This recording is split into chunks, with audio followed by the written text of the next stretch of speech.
दोस्तों, आज हम बात कर रहे हैं उस रात के बारे में जिसने हम सबको अलग कर दिया। जो कभी एक दूसरे के भाई हुआ करते थे, फिर एक दूसरे के दुश्मन बन गए। आज से तकरीबन 73 साल पहले, जी हाँ, हम बात कर रहे हैं तारीख थी 14 अगस्त 1947 के बारे में। चारों तरफ गहमा गहमा सा माहौल था और दूसरी तरफ आज़ादी का लोगों के दिलों में उत्साह था, मगर दूसरी तरफ अखंड भारत दो हिस्सों में बंटने को तैयार था। उस समय रात के 9 बज रहे थे। बिजली की गड़गड़ाहट के साथ दिल्ली की सड़कों पर ज़बरदस्त बारिश हो रही थी।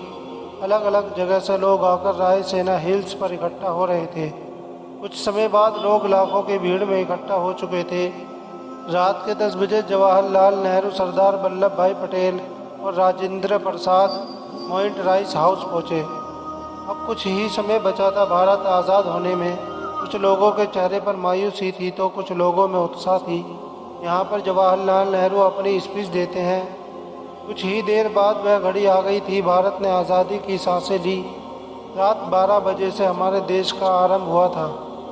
लोग महात्मा गांधी के नारे लगा रहे थे क्योंकि हमारा देश 200 सालों से इंतज़ार कर रहा था।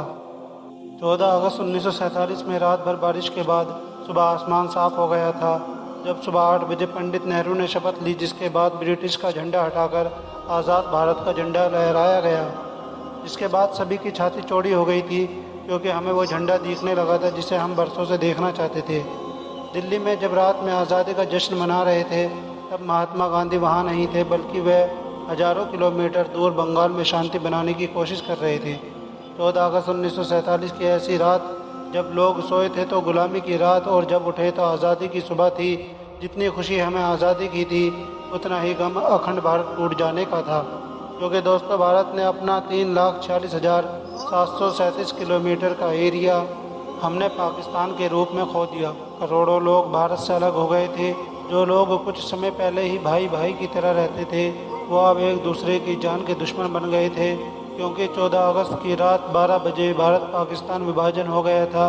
भारत दो हिस्सों में बट गया, जिसमें एक हिस्सा पाकिस्तान, दूसरा हिस्सा हिंदुस्तान के नाम से हो गया था। जिस वजह से कई सारे दंगे हुए।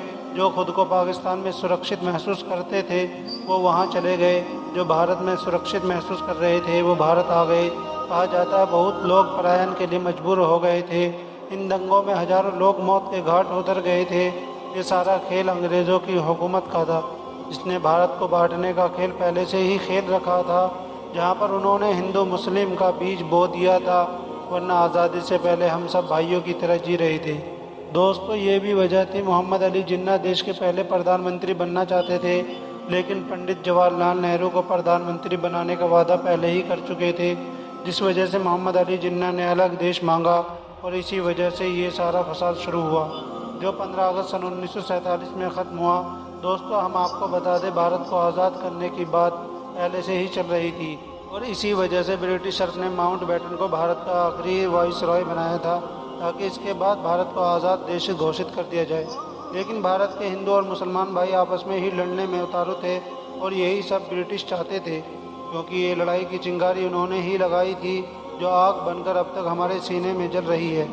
उन्होंने हमारे ऊपर इतना जुल्म किया, फिर भी ब्रिटिश के सैनिकों को बाराती की तरह विदा किया गया था। उनकी पहली टीम 1500 सैनिकों की 17 अगस्त 1947 के दिन अपने देश लौटी।